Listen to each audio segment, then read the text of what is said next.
ಮೊದಲನೇದಾಗಿ ವಿದ್ಯಾರ್ಥಿಗಳನ್ನು ಮಾನಸಿಕವಾಗಿ ಅಧ್ಯಯನಕ್ಕೆ ಪ್ರಿಪೇರ್ ಮಾಡುವಂಥದ್ದು. ಇದು ಯಾಕೆ ಅಂತ ಹೇಳಿದ್ರೆ SSC ಪರೀಕ್ಷೆಯಾಗಿ ಇವತ್ತಿಗೆ 3.5-4 ತಿಂಗಳಾಗ್ತಾ ಬಂತು. ಮಕ್ಕಳೆಲ್ಲ ಜಾತ್ರೆ, ಉತ್ಸವ, ಸಮಾರಂಭ, IPL ಮ್ಯಾಚು, ಮದುವೆಗಳು, ತಿರುಗಾಡಿಕೊಂಡು ಭಾಳ ಗಮ್ಮತ್ತಾಗಿರ್ತಕ್ಕಂಥವ್ರು. ಈಗ ನೀವು ಮತ್ತೆ ಈ ಕಾಲೇಜಿಗೆ ಬರಬೇಕು, ಪಾಠ ಆರಂಭಿಸಬೇಕು ಅಂದರೆ ಕಷ್ಟ ಆಗ್ತದೆ. ಒಂದು 2 ದಿನ 3 ದಿನ ಅಡ್ಜಸ್ಟ್ಮೆಂಟ್ ಕಷ್ಟ ಆಗ್ತದೆ. ಮಾನಸಿಕವಾಗಿ ನಿಮ್ಮನ್ನು ಅಧ್ಯಯನಕ್ಕೆ ಪ್ರಿಪೇರ್ ಮಾಡಲಿಕ್ಕೋಸ್ಕರ ಇವತ್ತು ನಾನು ನಿಮ್ಮ ಜೊತೆ ಮಾತಾಡಬೇಕು.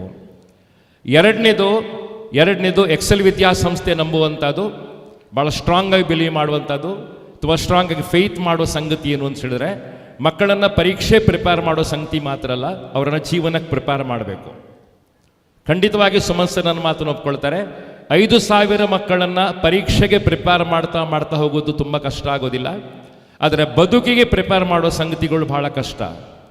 ನಾನಿವತ್ತು ನಿಮ್ಮನ್ನು ಬದುಕಿಗೆ ಪ್ರಿಪೇರ್ ಮಾಡಲಿಕ್ಕೋಸ್ಕರ ಈ ಸೆಷನ್ ನಡೆಸ್ಕೊಳ್ತಾ ಇದ್ದೇನೆ. 2 ಸೆಷನ್ ಇದೆ, ತುಂಬ ಚೆನ್ನಾಗಿ ಪಾರ್ಟಿಸಿಪೇಟ್ ಮಾಡಿ. ಇದು ವಿದ್ಯಾರ್ಥಿಗಳು ಪಾರ್ಟಿಸಿಪೇಟ್ ಮಾಡಬೇಕಾಗಿರ್ತಕ್ಕಂಥ ಕಾರ್ಯಕ್ರಮ.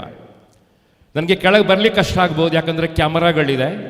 ಪ್ರಶ್ನೆಗಳನ್ನು ಕೇಳ್ತೇನೆ, ಉತ್ತರವನ್ನು ನೀವು ಅಲ್ಲಿಂದಲೇ ಕೊಡ್ಬೋದು.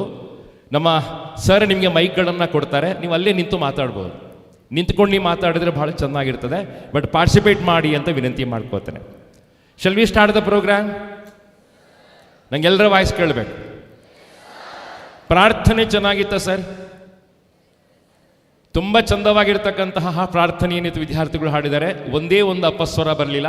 ಅದ್ಭುತವಾಗಿರ್ತಕ್ಕಂಥ ಪ್ರಾರ್ಥನೆ, ಚಪ್ಪಾಳೆ ಕೊಡಲಿಲ್ಲ ನೀವು. ನನ್ನ ಅತ್ಯಂತ ಆತ್ಮೀಯರಾಗಿರ್ತಕ್ಕಂತಹ ಪ್ರಜ್ವಲ್ ಸರ್ ಅವರು ಭಾಳ ಚಂದ ವೆಲ್ಕಮ್ ಮಾಡಿದರು. ನನ್ನ ಪರಿಚಯವನ್ನು ಭಾಳ ಚೆನ್ನಾಗಿ ಮಾಡಿದರು. ಅದ್ಭುತವಾಗಿರ್ತಕ್ಕಂಥ ಭಾಷೆಯವರದು. ಆ ಭಾಷೆ ಮೇಲೆ ಕಮಾಂಡ್ ತುಂಬ ಚೆನ್ನಾಗಿದೆ. ಸರಿನ ಮಾತುಗಳಿಗೋಸ್ಕರ ಒಂದು ದೊಡ್ಡ ಚಪ್ಪಾಳೆ ಕೊಡಿ ಅಂತ ವಿನಂತಿ ಮಾಡ್ಕೋತೆ. ಈ ಕಾರ್ಯಕ್ರಮವನ್ನು ನೇರ ವೀಕ್ಷಣೆ ಮೂಲಕ ನೋಡ್ತಾ ಇರತಕ್ಕಂತಹ ಎಲ್ಲ ಪೋಷಕರಿಗೆ ಥ್ಯಾಂಕ್ಸ್ ಹೇಳ್ತೇನೆ. ಯಾಕಂದರೆ ತುಂಬ ಭರವಸೆ ಇಟ್ಕೊಂಡು ಸುಮನ್ ಸರ್ ಅವ್ರ ವಿದ್ಯಾಸಂಸ್ಥೆ ಮೇಲೆ ತುಂಬ ಭರವಸೆ ಇಟ್ಟು ನೀವು ನಿಮ್ಮ ಮಕ್ಕಳನ್ನು ಈ ಶಾಲೆಗೆ ಸೇರಿಸಿದಿರಿ, ಈ ಕಾಲೇಜಿಗೆ ಸೇರಿಸಿದಿರಿ. ನೀವು ಭರವಸೆ ಖಂಡಿತ ನಿಜ ಆಗ್ತದೆ, ನಾನು ಪ್ರಾಮಿಸ್ ಕೊಡ್ತೇನೆ. ಯಾವ ಭರವಸೆ ಮೂಲಕ ಪೇರೆಂಟ್ಸ್ ಇವತ್ತು ನಿಮ್ಮನ್ನು ವಿದ್ಯಾಸಂಸ್ಥೆಗೆ ಸೇರಿಸಿದ್ದಾರೆ?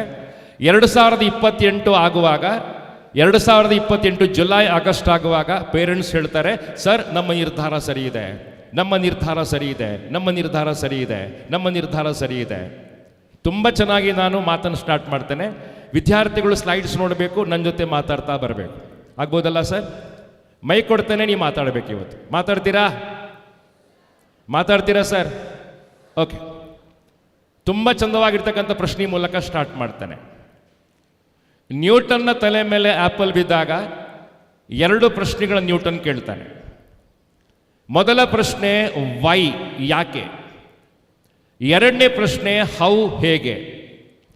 ತಲೆ ಮೇಲೆ ಆ್ಯಪಲ್ ಬಿದ್ದಾಗ ನ್ಯೂಟನ್ ಕೇಳಿರ್ತಕ್ಕಂಥ ಮೊದಲ ಪ್ರಶ್ನೆ ಯಾಕೆ ಆ್ಯಪಲ್ ಕೆಳಗೆ ಬಂತು, why the apple has come down, ಮೊದಲ ಪ್ರಶ್ನೆ.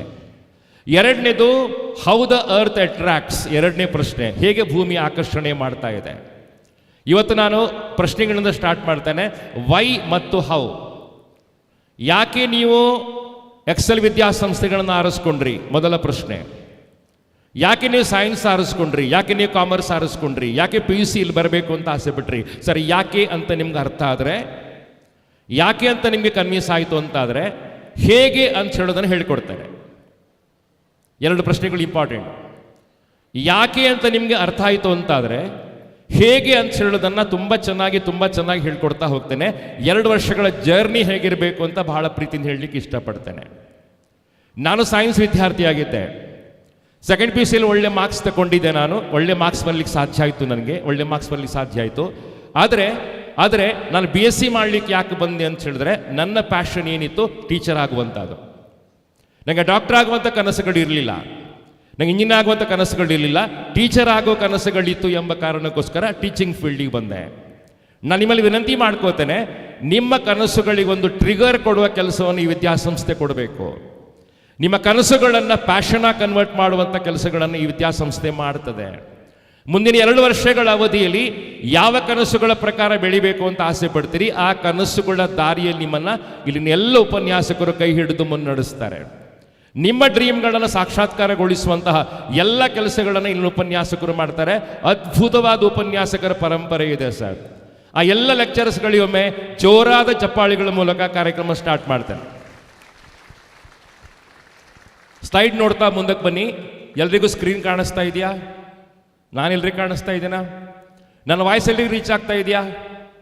ರೀಚ್ ಆಗ್ತಾ ಇದೆ ಸರ್. ನನಗೆ ನಿಮ್ಮ ಮಾತು ಕೇಳ್ತಾ ಇಲ್ಲ. ಕೇಳಿಸ್ತಾ ಇದೆಯಾ? Thank you very much. Slide ಮೂಲಕ ಮುಂದಕ್ಕೆ ಬನ್ನಿ. ಫಸ್ಟ್ ಸ್ಲೈಡ್ ಬರ್ತಾ ಇದೆ.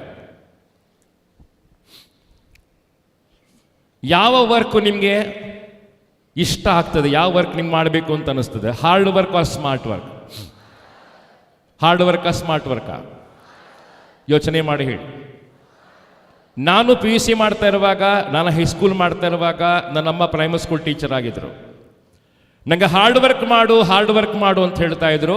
ಹಾರ್ಡ್ ವರ್ಕ್ ಮಾಡ್ತಾ ಹೋದೆ. ದಿವಸಕ್ಕೆ 16 ಗಂಟೆ ಓದ್ತಾ ಹೋದೆ. ನಿದ್ದೆ ಬಿಟ್ಟು ಓದ್ತಾ ಹೋದೆ. ಬಾಯ್ಪಾಠ ಮಾಡ್ಕೋತಾ ಹೋದೆ. ರಿಸಲ್ಟ್ ಬರಲಿಲ್ಲ. ನನ್ನ ಅರ್ಹತೆ ಮಾರ್ಕ್ಸ್ ನನಗೆ ಬರಲಿಲ್ಲ. ಬಟ್ ಯಾವಾಗ ಸ್ಮಾರ್ಟ್ ವರ್ಕನ್ನು ಮಾಡಿ ಸ್ಟಾರ್ಟ್ ಮಾಡಿದೆ, ರಿಸಲ್ಟ್ ಅದ್ಭುತ ಬರಲಿ ಸ್ಟಾರ್ಟ್ ಆಯಿತು. ನಾನು ಎಲ್ಲ ಕಡೆ ಕೂಡ ಎಕ್ಸೆಲ್ ಆಗ್ತಾ ಹೋದೆ ಸ್ನೇಹಿತರೆ. ಎಕ್ಸೆಲ್ ಆಗಲಿಕ್ಕೆ ನನಗೆ ಸ್ಮಾರ್ಟ್ ವರ್ಕ್ ಹೆಲ್ಪ್ ಮಾಡಿತು, ಹಾರ್ಡ್ ವರ್ಕ್ ಅಲ್ಲ. ಮುಂದಿನ 26 ತಿಂಗಳುಗಳ ಕಾಲ ನನ್ನ ಪ್ರೀತಿ ವಿದ್ಯಾರ್ಥಿಗಳು ಸ್ಮಾರ್ಟ್ ವರ್ಕನ್ನು ಮಾಡಬೇಕು ಅಂತ ವಿನಂತಿ ಮಾಡ್ಕೋತೇನೆ. ಹಾರ್ಡ್ ವರ್ಕ್ ಅಲ್ಲ. ನಿದ್ದೆ ಬಿಟ್ಟು ಓದುವಂಥ ಅವಶ್ಯಕತೆ ಇಲ್ಲ. ಆರೋಗ್ಯವನ್ನು ಕೆಡಿಸ್ಕೊಳ್ಬೇಕು ಅಂತಿಲ್ಲ. ಪ್ರೀತಿಯಿಂದ ಸಬ್ಜೆಕ್ಟನ್ನು ಓದ್ತಾ ಹೋಗುವಂಥದ್ದು ಈ ಕೆಲಸ ನೀವು ಮಾಡ್ತೀರಾ ಅಂತ ನಂಬಿಕೆ ಇದೆ. ಎಕ್ಸಾಂಪಲ್ಸ್ ಕೊಟ್ಟರೆ ಮಕ್ಕಳಿಗೆ ಗೊತ್ತಾಗ್ತದೆ. ಉದಾಹರಣೆ ಕೊಡ್ತೇನೆ. ಸುಮಾರು 150 ವರ್ಷಗಳ ಹಿಂದೆ ಇಂಗ್ಲೆಂಡಲ್ಲಿ ಒಬ್ಬ 2ನೇ ಕ್ಲಾಸಿನ ಹುಡುಗ ಕೂತಿದ್ದ. ಕ್ಲಾಸಲ್ಲಿ ತುಂಬ ತಂಟೆಗಳನ್ನು ಮಾಡ್ತಿದ್ದ, ಪ್ರಾಂಕ್ಸ್ಗಳನ್ನು, ಚೇಷ್ಟೆಗಳನ್ನು ಮಾಡ್ತಿದ್ದ.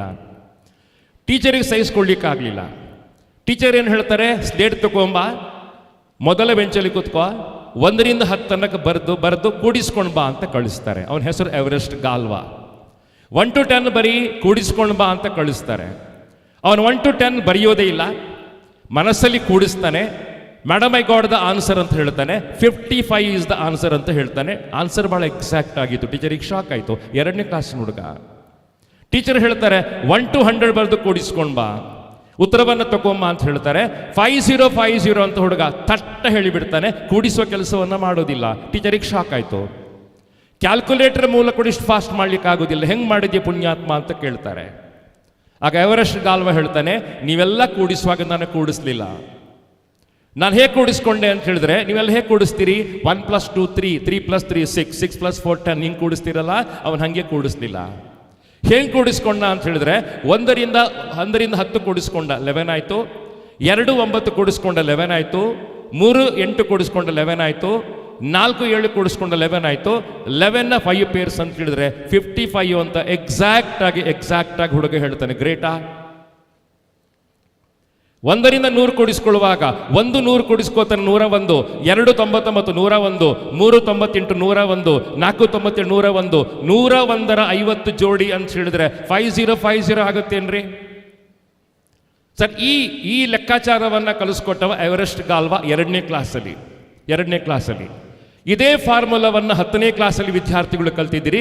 Sigma n = n × n + 1/2 formula ಇತ್ತಲ್ಲ, ಅದನ್ನು ಫಾರ್ಮುಲಾವನ್ನು ಕೊಟ್ಟವ ಎವರೆಸ್ಟ್ ಗಾಲ್ವಾ 2ನೇ ಕ್ಲಾಸಲ್ಲಿ. ಇದು ಹಾರ್ಡ್ ವರ್ಕಾ ಸ್ಮಾರ್ಟ್ ವರ್ಕಾ? ನಂಗೆ ಹೇಳಿ, ಯೋಚನೆ ಮಾಡಿ ಹೇಳಿ.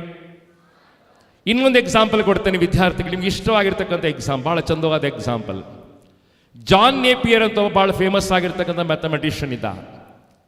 ಭಾಳ ಬುದ್ಧಿವಂತ, ಭಾಳ ಜೀನಿಯಸ್ ಅಂತ ಕರೆಸ್ಕೊಂಡವ. ನೊಬೆಲ್ ಪ್ರೈಸಿಗೆ ಅರ್ಹತೆ ಸಂಪಾದಿಸ್ಕೊಂಡವ.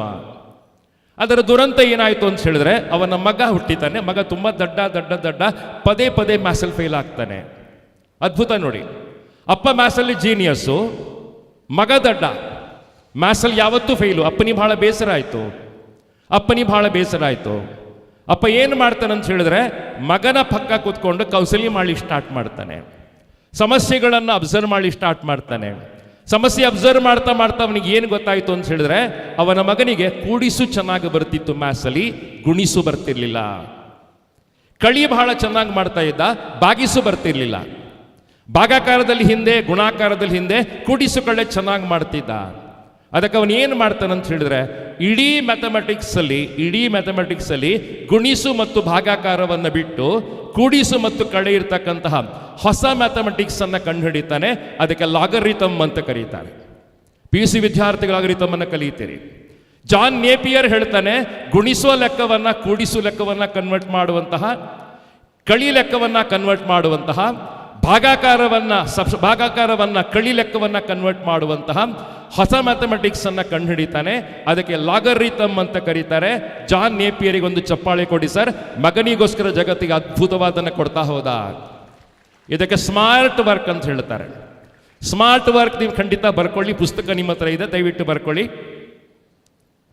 ಮುಂದಿನ 26 ತಿಂಗಳಿಗೆ ನಾನು ನಿಮಗೆ 26 ಫಾರ್ಮುಲಾ ಕೊಡ್ತೇನೆ.